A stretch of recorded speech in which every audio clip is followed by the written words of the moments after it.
Muy buenos días, maestro y compañeros. El día de hoy les doy las bienvenidas al taller de las rutas metabólicas, compuesto por el grupo número 6. Estas son las talleristas que estarán impartiendo información sobre lo que son las rutas metabólicas. Aquí hay una tabla de contenidos del cual vamos a estar debatiendo el día de hoy.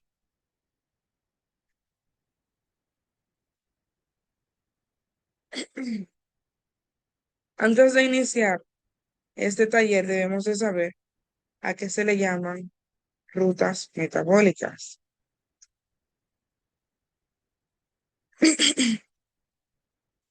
Se le llaman rutas metabólicas a las diversas reacciones que se efectúan en las células de los organismos vivos. Se le llaman en conjunto metabolismo. Las rutas que degradan a las moléculas grandes en más pequeñas se llaman catabolismo. Y las rutas que sintetizan biomoléculas grandes a partir de las más pequeñas se conocen como anabolismo. Por lo general, las rutas de reacción catabólicas son exergónicas y liberan energía, mientras que con frecuencia las rutas anabólicas son endergónicas y absorben energía. La digestión inicia la degradación de alimentos en moléculas más simples, que luego se descomponen en etapas sucesivas en el catabolismo, que es donde entra el trigliceroles de los ácidos grasos libe- liberados se degradan en la ruta de oxidación, donde se introducen los enlaces dobles y se generan acetil-CoA y energía. Más adelante los estaremos viendo. Aquí podemos observar una imagen del proceso del catabolismo. Dale para atrás, por favor. Gracias. Aquí estamos observando una imagen del proceso del catabolismo, su etapa, cómo comienza el ciclo, eh, en el proceso donde absorbe los nutrientes de extracto de carbono, donde lo convierte en energía, ATP, que ahí es donde entran los minerales, los carbohidratos, entre otros. Luego pasa por un proceso de anabolismo, que es donde el cuerpo absorbe todos los ingredientes ricos en energía, vitaminas, entre otros, y los que no, los desecha. Puede pasar a lo siguiente, por favor.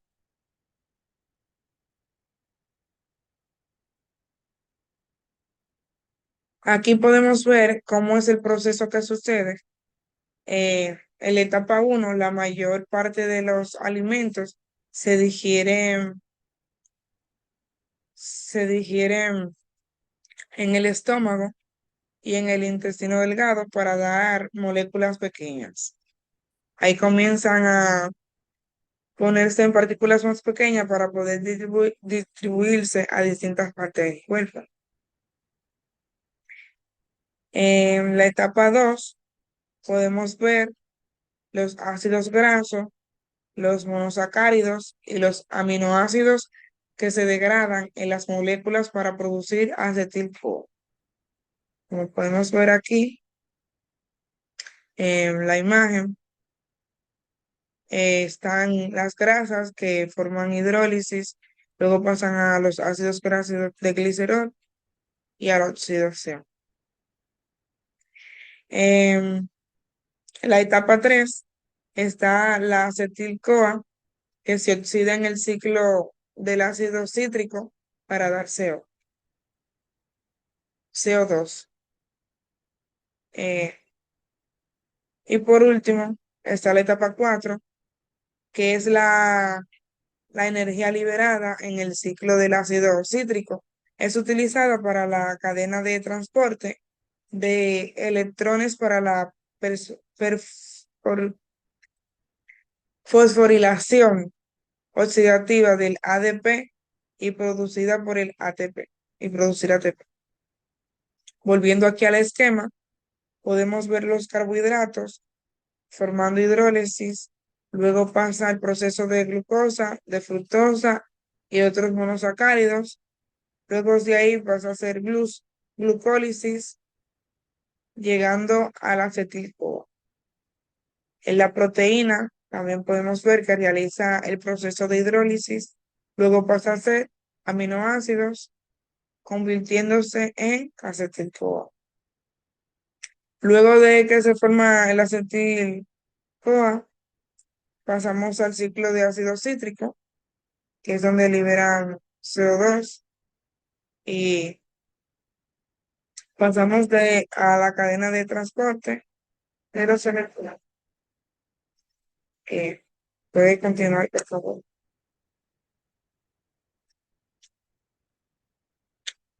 Un momento, volviendo hacia atrás. Ok, está bien, sorry, porque no. Ahora le voy a estar hablando sobre el catabolismo de trigliceroles, el destino del glicerol.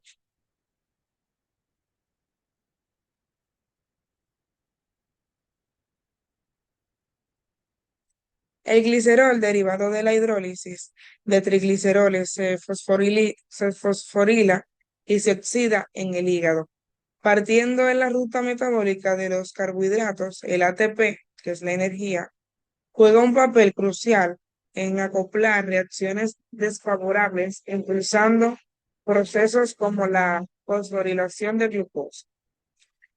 Como podemos ver aquí en la imagen, un triglicerol es en la parte de abajo, el segundo que vemos que tiene tres cadenas, que está compuesto por ¿puede pasar la imagen? Para explicarlo mejor.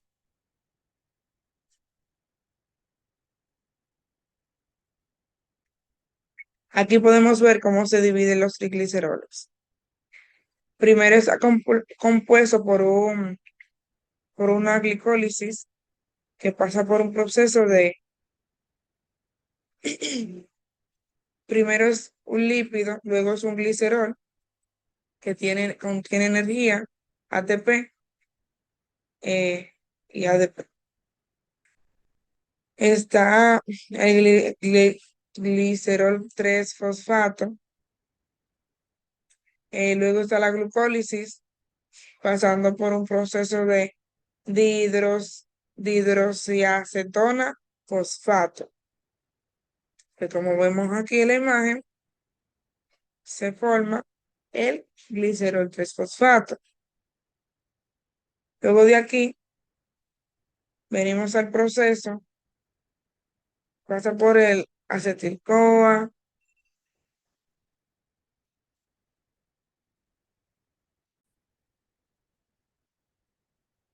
pues bien, aquí podemos observar que luego pasa de solo ser un glicerol a compartirse o a unirse a un ácido graso. Eh, Después de ahí, eh, se formó el acilglicerol fosfato, acitransferasa. Después se forma un fosfatido, fosfa- fosfatidato, que ahí es cuando se une el segundo ácido graso. Luego de esto, a este se le llama fosfatidato fosfohidrolasa. Y ahí es cuando se llama un diacilglicerol, porque tiene dos ácidos grasos. Entonces, luego de ahí pasa a diacilglicerol, aciltransferasa y por último formando el triglicerol con tres ácidos grasos y un glicerol. Entonces, para allá, please. Salvan. Ahora yo le voy a estar hablando. Un momentito. Antes de pasar a lo que son catabolismo de trigliceroles de oxidación, vamos a concluir con el tema de catabolismo, el destino del triglicerol. El glicerol derivado de la hidrólisis de transgliceroles se fosforila y se oxida en el hígado, como le había dicho. Y es cuando vimos aquí que ocurre una reacción de combinación de un glicerol y tres ácidos grasos, formando los trigliceroles. Ahora para dar continuación, eh, puede continuar, ahora vamos a estar hablando sobre el catabolismo de trigliceroles, oxidación. En la oxidación de ácidos grasos, cada vuelta de la ruta produce acetil-CoA y energía. Se introduce un enlace doble y se realiza una adición conjugada de agua para formar un hidroxiácido. Luego se realiza la oxidación de alcohol, generando una acetona. El producto se condensa con la coenzima A, produciendo acetil-CoA y una cadena de ácidos grasos más corta. Como podemos observar aquí en la imagen, podemos ver el glicerol que está en azul, compuesto por hidrógenos y carbono, y los ácidos grasos podemos ver que está compuesto por cetona, alcohol y carbono. Eh, Puede pasar a la siguiente.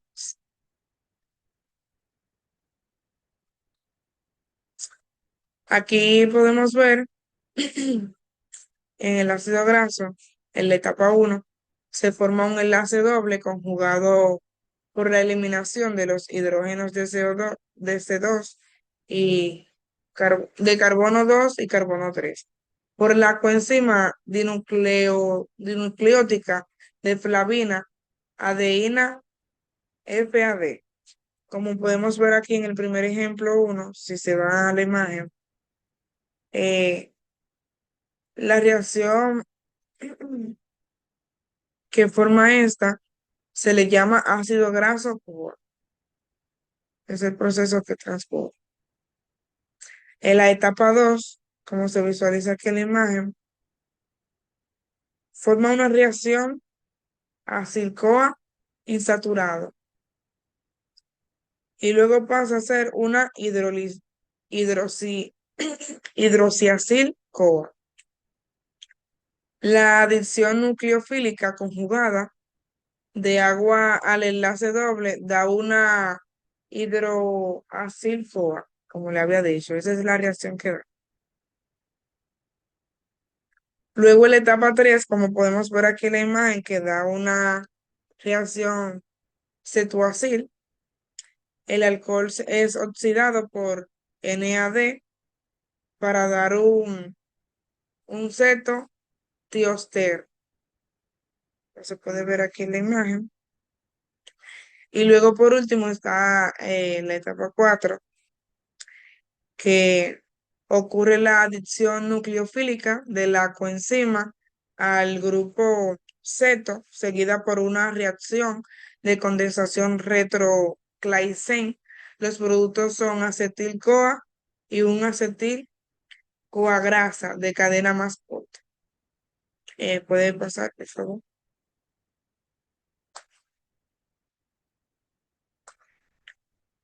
Y de mi parte, por último, pero no menos importante, está la introducción de un enlace doble de la ruta de oxidación. La ruta de oxidación comienza cuando dos átomos de hidrógeno se eliminan de carbono 2 y carbono 3 de la acil-CoA o coenzima grasa por una enzima de familia de acil-CoA. Desi- Deshidrogenasas para producir una acil-CoA insaturada. Este tipo de oxidación conjugado en un compuesto carbonílico ocurre frecuentemente en las rutas bioquímicas y por lo general involucra a la coenzima dinucleótido de flavina de adenina, FDA. El subproducto es FDA-N2, reducida. ¿Puede pasar, por favor? Todo lo ya explicado anteriormente lo podemos ver ahora de manera gráfica. Está el ributol conformando esta cadena. Está la adenina, como pueden ver aquí. Está la flavina, está la ribosa y está la FADH2, que esto forma el dinucleótido de flavina adenina. Hasta aquí ha sido mi parte. Estuvieron escuchando a la tallerista María Jesús Tolentino Benzán. Ahora le estaré dejando con mi compañera Rangelis Marcelino, que les estará explicando otra parte. Muy buen día. Ahora le está presentando Frayel Marcelino y le estaré hablando sobre la biosíntesis de ácidos grasos. Cuando hablamos de la biosíntesis de ácidos grasos, podemos definir como que esta es un proceso fundamental en los organismos vivos y que también podemos decir un dato súper importante sobre estas que son cruciales para la producción de lípidos esenciales. Cuando nos preguntamos dónde ocurre esta, tenemos como información que esto ocurre principalmente en el citosol de las células y sigue una ruta altamente regulada. Cuando digo altamente regulada, me estoy refiriendo a que los procedimientos que se llevan no pueden variar. Entonces, esta consta de unas etapas. La primera etapa implica la activación del ácido acético mediante la enzima acetil-CoA, que ya lo hemos mencionado anteriormente, mi compañera, y el acetil-CoA carboxilasa. También formando, lo que hace es formar un malonil-CoA. Luego de este procedimiento, tenemos una serie, no, la diapositiva para atrás, por favor. Ajá.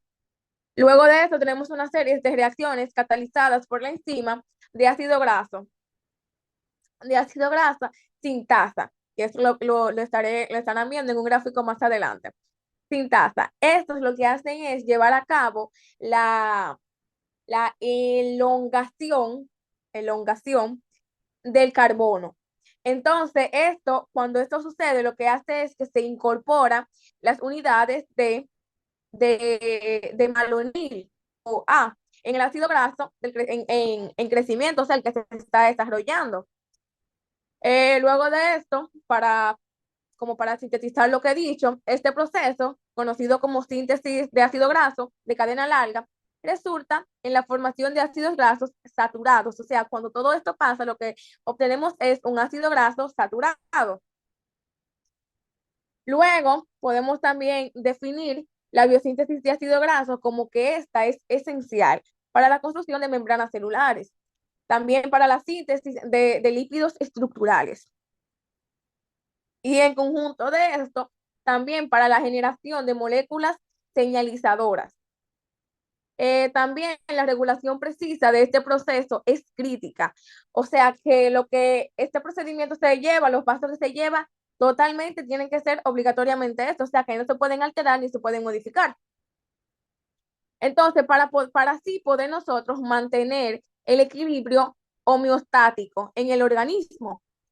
Entonces, los factores como la disponibilidad de nutrientes y la señalización hormonal influyen en la actividad de las enzimas claves de este procedimiento. Entonces, en nosotros los humanos, la inhabilitación de la biosíntesis de ácido graso se ha explorado como un enfoque terapéutico en enfermedades, incluso como lo son el cáncer. Ya que, o sea, en el cáncer se puede ver porque ya que las células cancerosas a menudo tienen una demanda aumentada de lípidos. Para sintetizar eso, comprender lo que queremos es con esto, la finalidad de esta exposición es comprender la biosíntesis de ácidos grasos, que esta no es solo fundamental para la biología celular, que de ahí es donde más la podemos conocer. No solo es fundamental para la biología celular, sino también esta puede tener implicaciones en el desarrollo de nuevas estrategias terapéuticas. O sea que este procedimiento se puede utilizar para crear estrategias terapéuticas a futuro, puede ser a mediano plazo, a largo plazo o a corto plazo incluso. La diapositiva, pásala, por favor. Entonces, como aquí pueden ver un mapa conceptual, la finalidad de la biosíntesis de ácidos grasos. Esta la podemos encontrar en los órganos que son como el hígado, el tejido adiposo, el pulmón, el encéfalo, el riñón y en la glándula mamaria. Recuerdan que anteriormente mencioné sobre el cáncer de mama. Aquí en la glándula mamaria, este cumple una función bastante útil para su tratamiento. En el sustrato, aquí encontramos el acetil-CoA, pero luego en las enzimas también lo encontramos, que encontramos el acetil-CoA carboxilasa y también el ácido graso sintasa, que sintasa lo van a ver más adelante. Los factores de la biosíntesis de ácido graso son la NADPH, el ATP, la MN2, el HCO2 y la biotina, que ya estos son conceptos que nosotros manejamos. Y luego tenemos como producto el palminato. O sea, cuando hacemos todo este procedimiento, lo que nos va a dar como producto final sería el palminato. Pasa a la siguiente diapositiva, por favor. Entonces, aquí también pueden ver la biosíntesis de ácido graso ya como fórmula con los compuestos y demás. Como se pueden fijar en los dos primeros ejemplos, que es la etapa número 1, podemos ver lo que es ácido graso sintasa.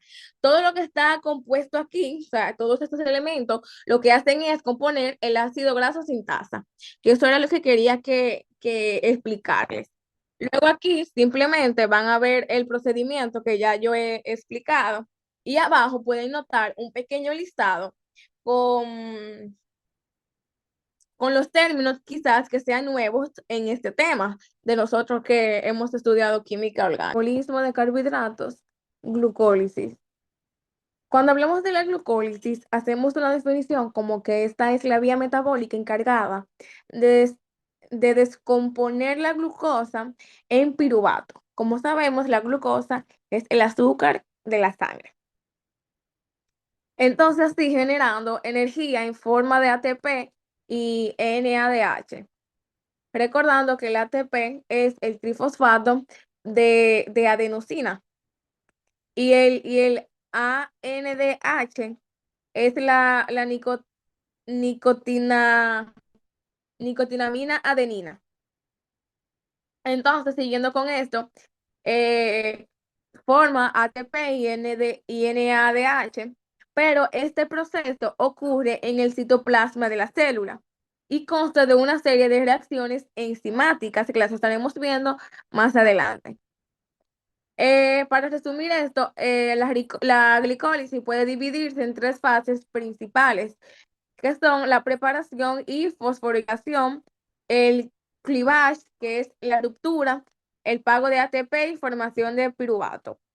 En el paso número 1, que es la preparación y fosforilación, tenemos que aquí es donde la glucosa se fosforila para convertirse en, que así que recibe su nombre, en glucosa 6-fosfato. Pero esto ocurre mediante la intervención de ATP a ADP. Luego de esto, la glucosa 6-fosfato se convierte en fructosa 6-fosfato. Como sabemos, la glucosa y la fructosa es el azúcar, lo único que la glucosa es la que tenemos en la sangre nosotros y la fructosa es la que encontramos en la fruta, dando repaso de lo que ya sabemos. En el cleavage, que aquí es que pasa la ruptura, la fructuosa, que seguimos con el paso número 1, la fructosa 6-fosfato, esta aquí se transforma en moléculas triosa, de triosa fosfato, que este nombre se puede poner en fórmula como gliceraldehído 3-fosfato o dihidroxiacetona fosfato. Luego, en el pago de ATP y formación de piruvato, cada triosa fosfato se convierte en piruvato. Ustedes van a ver anteriormente, más adelante, cómo se convierte esto. Entonces, ¿qué queremos concluir con esto? con que la glucólisis es una vía central en el catabolismo de carbohidratos. O sea, esto sucede ya que el piruvato producido puede entrar en varias rutas metabólicas, como lo es el ciclo del Krebs o la fermentación. Cuando buscamos el catabolismo del carbohidrato glucólisis, podemos ver mucha información sobre el ciclo de Krebs, ya que esta compone gran parte de este.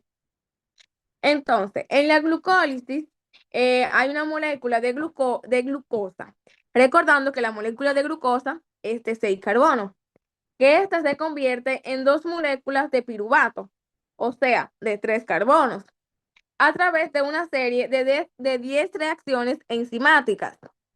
Entonces, yo le voy a dar más detalles sobre los procedimientos que se pueden seguir. Como dije anteriormente, son tres principales, pero hay más procedimientos que son como, o sea, los tres principales son los temas y lo que voy a mencionar ahora vendrían siendo los subtemas. La oxidación de triosa fosfato. Aquí lo que se hace es que cada gliceraldehído, 3 fosfatos, se oxida. O sea, aquí se oxida a 1,3 a 1,3 biosflogirato, generando NADH. Luego tenemos la generación de ATP y formación de 3-fosfoglicerato, que aquí se produce ATP y se convierte el 1,3 bifosfoglicerato en 3-fosfoglicerato. Luego tenemos el rearreglo y la formación de fosfoneulpiurato. Y por último, la transferencia de grupo fosfato a ATP, que en este último procedimiento es donde el fosfoendopiruvato dona un grupo de fosfato a ADP generando ATP y así formando el piruvato.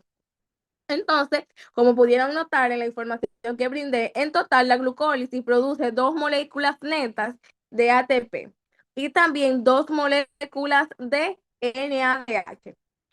Entonces, por cada molécula de glucosa. Esta es una fase esencial tanto para la generación de energía como para proporcionar intermediarios metabólicos que alimentan las vías celulares. Como aquí pueden ver, estos son los 10 pasos que se llevan a cabo para producir la glicólisis, o sea, para que la glucólisis sea convertida en piruvato.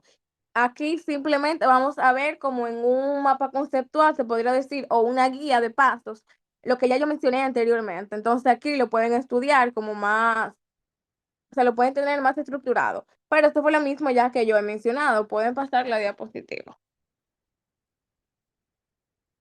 Entonces, aquí también lo podemos ver más simple. Primero tenemos la glucosa. Para, tenemos la glucosa y lo que queremos es que esta glucosa se convierta en piruvato. Como aquí ven, la glucosa tiene 6 moléculas de carbono y estas se dividen en 3 y 3. 3 para ATP y 3 para NADH. Entonces, aquí tenemos lo mismo, lo único que lo tenemos en un gráfico que nos puede dar una información más llana. Y hasta aquí mi exposición. Espero que hayan aprendido y hayan logrado, me haya dado a entender sobre el tema que me tocó. Bye.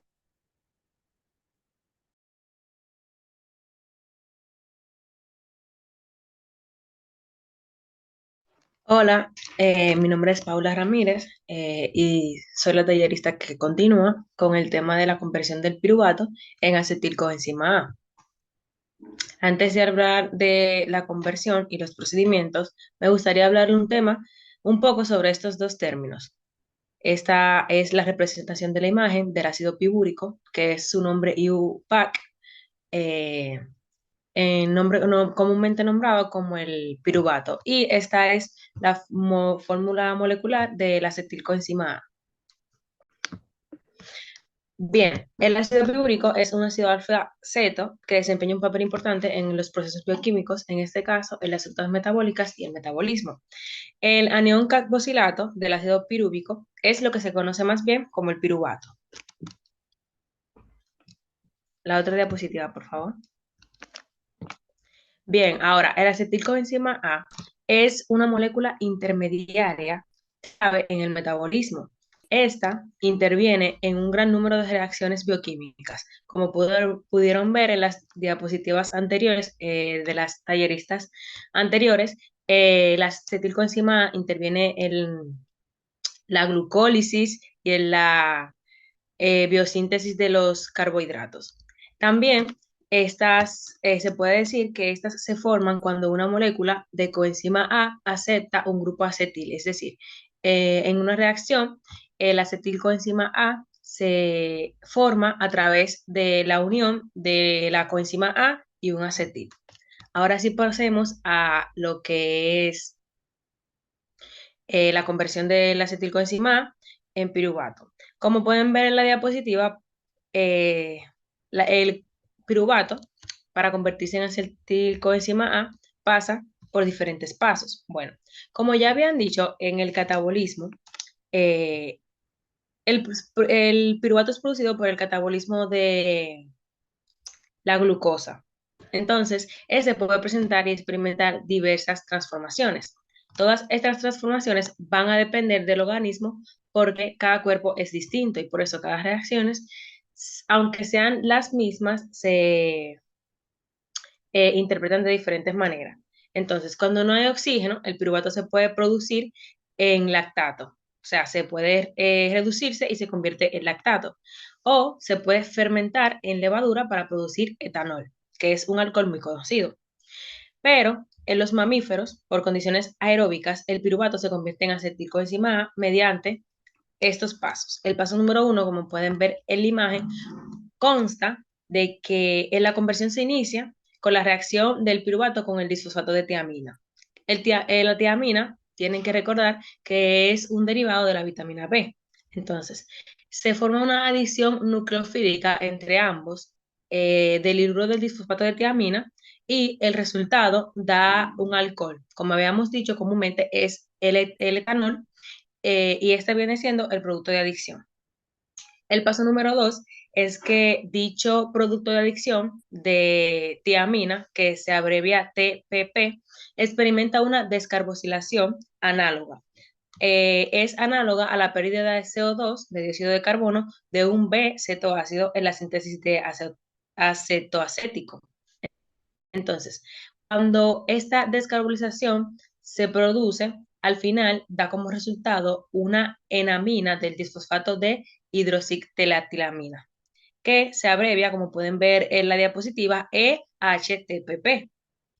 El paso número 3 es cuando el disfosfato de hidroxietiltiamina, el HETPP, reacciona con la lipoamida del disulfuro unido a la enzima y ocurre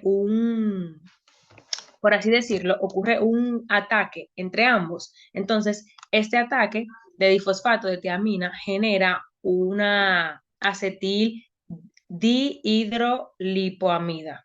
Entonces, esta reacción es inversa a la anterior, es inversa a la del paso 1, pero ocurre de esta manera porque es necesario para que se ocurra la conversión. Como quinto y último paso, la dihidrolipoamina reacciona con la coenzima A en una reacción de sustitución nucleofílica. ¿Ven cómo van cambiando las reacciones? Primero iniciamos con una adicción y ahora va una sustitución. Y entonces esta sustitución en el grupo acilo para intercambiar un tióster por otro y dar un acetilcoenzima A. Ok. Muy buenos días, mi nombre es Ashneli y yo les voy a estar hablando sobre el ciclo del ácido cítrico y la biosíntesis de carbohidratos gluconeogenesis. ¿Qué es o de qué trata este ciclo? El ciclo del ácido cítrico es conocido con varios nombres. Este puede ser conocido como el ciclo de Krebs o el ciclo del ácido tricarboxílico. Este ciclo es una serie de reacciones químicas que desempeña un papel importante en lo que es el metabolismo celular, ya que este participa en la oxidación de los grupos acetilos procedentes de lo que son los ácidos grasos, los carbohidratos y los aminoácidos, generando productos intermedios que alimentan la cadena de transporte de electrones y finalmente producen ATP o adenosín trifosfato. Es nuestra principal fuente de energía celular. Para esto, este sigue un conjunto de pasos. Y el ciclo comienza cuando una molécula de acetilcoenzima A, que proviene de la oxidación de ácidos grasos, se combina con una molécula de osalacetato para formar lo que es un citrato. En el segundo paso, este citrato es isomerizado por deshidratación y luego pasa por una rehidratación para dar un isocitrato. Este isocitrato se oxida para formar lo que sería un acetoglutarato. Y en el cuarto paso, ese acetoglutarato se oxida para formar lo que sería un succinilcoenzima A, liberando el dióxido de carbono.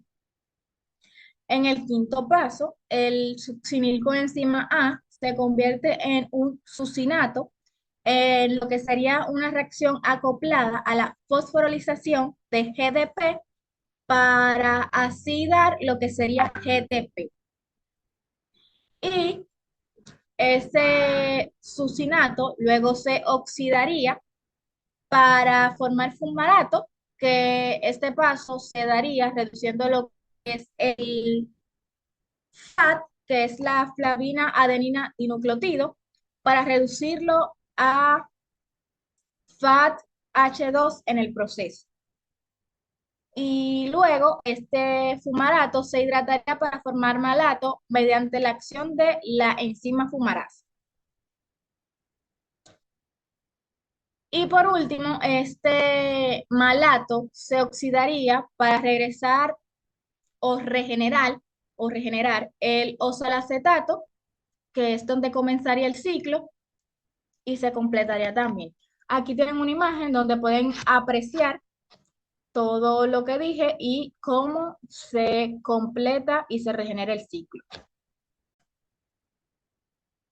El segundo tema del que les estaré hablando es sobre la biosíntesis de carbohidratos, la gluconeogénesis. La glucosa es la principal fuente de energía en nuestro organismo y esta suele ser generalmente abundante, pero cuando nosotros realizamos ejercicio rápido o durante un tiempo muy prolongado, estas reservas de glucosa pueden agotarse. Entonces, cuando falla nuestro suministro de glucosa, ya sea por un periodo breve, esta puede ocasionar daños irreversibles.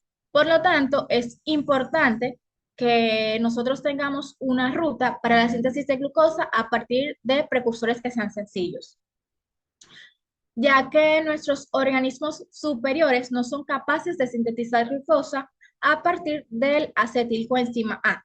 Entonces, en lugar de eso, deben utilizar uno de los precursores de 3 carbonos, ya sea el lactato, el glicerol o la alanina, los cuales se convierten fácilmente en piruvato.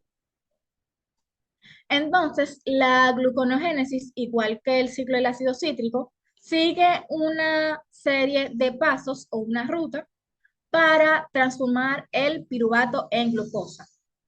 Primero, el piruvato, que es el punto de partida de la gluconeogénesis, experimenta una carbosilación dependiente de la biotina en el grupo metilo para dar osalacetato. Y este es descarbosilado y fosforilado por GTP para dar fosfoenol piruvato. Este fosfoenol piruvato se transforma en 2-fosfoglicerato a través de una adición nucleolítica conjugada de agua al enlace doble del fosfoenol piruvato. Y este luego pasa a ser deshidratado para formar 3-fosfoglicerato. La reacción del gliceraldehído 3-fosfato, que normalmente es una reacción de la glucólisis, se invierte, para convertir ese 3-fosfoglicerato en 1,3 bifosfoglicerato. Y este luego pasa a ser catalizado por una transferencia de un grupo fosfato y genera ATP y gliceraldehído 3-fosfato, que luego este experimenta una tautomerización para producir fosfato de dihidroxiapatita. ciacetona. Entonces, ese 3-fosfato de gliceraldehído y el fosfato de dihidroicetona se unen a lo que sería una reacción aldólica para dar 1,6 bifosfato de fructosa. Y en el 1,6 bifosfato de fructosa ocurre lo que sería una hidrólisis del grupo fosfato, que en esa hidrólisis el fosfato C1 se eliminaría y quedaría lo que sería 6-fosfato de fructosa. Entonces, luego ese 6-fosfato de fructosa experimentaría nuevamente una tautomerización para desplazar el grupo carbonilo de C2 a C1 y dar 6-fosfato de glucosa. Por último, en el 6-fosfato de glucosa ocurriría lo que sería nuevamente una hidrólisis para eliminar el fosfato restante y así quede como resultado la glucosa. Estos pasos representan la síntesis de la glucosa a partir de un piruvato a través de la glucogénesis. Este es un proceso que es altamente regulado y energéticamente costoso, ya que ocurre en situaciones en las que el organismo necesita generar rápidamente glucosa para mantener la homeostasis de la glucosa en la sangre.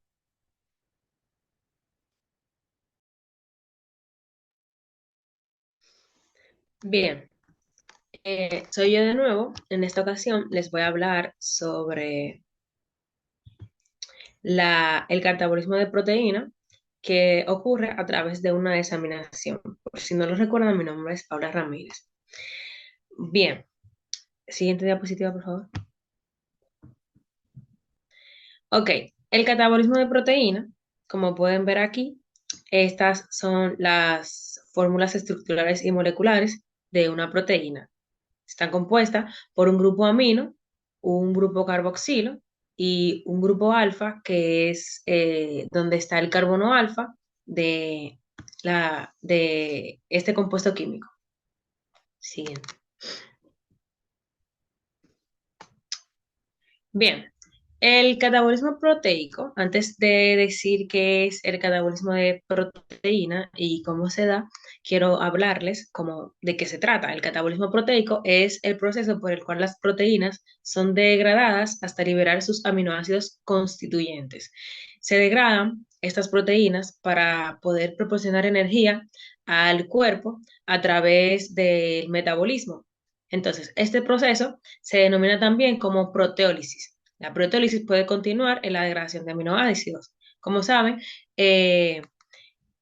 después del catabolismo de proteínas, la proteólisis puede dar lugar a una degradación de aminoácidos también para darle energía a todo el organismo. Siguiente. Ok, el catabolismo de proteínas es muchísimo más complejo que el de las grasas y el de los carbohidratos, como lo habían hablado mis compañeras anteriormente. Esto se debe a que cada uno de los 20 aminoácidos constituyentes se degradan a través de una ruta metabólica propia, es decir, que no lo hacen todo en conjunto, sino cada una tiene su propia ruta. Entonces, para dar una idea general y poder resumir el tema, vamos a hablar de sus pasos. Esencialmente, lo más general, se debe que, como número uno, se debe eliminar el amino como amoníaco por un proceso llamado desaminación. Luego, este amoníaco se convierte en urea. Y por último, o tercero, el esqueleto del carbono del aminoácido restante, que generalmente es un acetoácido, se convierte en un compuesto que genera y este entra al ácido cítrico o, como dijo mi compañera, el ciclo de Krebs. Bueno, más detalladamente, la desaminación suele ser acompañada por una reacción de transaminación. En el grupo NH2 del amoníaco. Estas se intercambian por posiciones, o sea, el NH2 del aminoácido intercambia posiciones con el grupo del ceto, o sea, y esto da un acetoglutarato. Entonces, el acetoglutarato con un acetoácido forman un acetoácido más glutamato. Esta reacción involucra la participación de la coenzima de fosfato de piridoxal, que se abrevia PLP. El piridoxal es un derivado de la piridoxina, que es la vitamina B6. Bueno, los pasos, resumidamente, los podemos citar de esta manera. Primero, el proceso comienza con la reacción entre el aminoácido y el fosfato de piridoxal, que como ya había dicho antes, es la vitamina B6. Entonces, cuando estos dos reaccionan, eh, da se unen a través de un enlace covalente y dan una aminotransferasa por un enlace que imita al grupo de la NH2. Luego, el grupo de la enzima del NH2 y un aldehído dan la PLP, que como ya había dicho antes, el PLP es la coenzima de fosfato de piridoxal. Entonces, la desprotonación o la reprotonación de la imina de PLP con un aminoácido en los pasos 2 y 3, los pasos número 2 y 3, se efectúa la tautomerización. Aquí ya entramos a la transaminación, porque luego de la desaminación en el catabolismo de proteínas va la transaminación. Entonces, la tautomerización del enlace doble entre el carbono y el aminoácido de la imina y la hidrólisis dan como resultado el acetoácido más fosfato de piridoxina, que es PMP, perdón. Entonces, esto, cuando ocurre, se vuelve a repetir, como ya había dicho antes, para proporcionar energía al cuerpo humano. Hasta aquí mi exposición y bueno, me queda por concluir con el tema. Como ya habíamos visto, las rutas metabólicas son esenciales para proporcionar energía al cuerpo humano.